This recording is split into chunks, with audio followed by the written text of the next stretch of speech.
Hello everyone.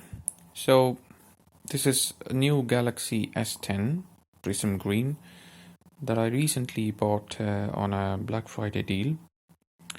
Works fantastic. It's just been a week, or not even a week. I'm gonna trade in my S7 Edge for the new S10. Yeah, had a good deal though. But the problem here is the device works fine, but there's quite a bit of a rattling noise when you shake the phone. I don't know if you guys can hear it.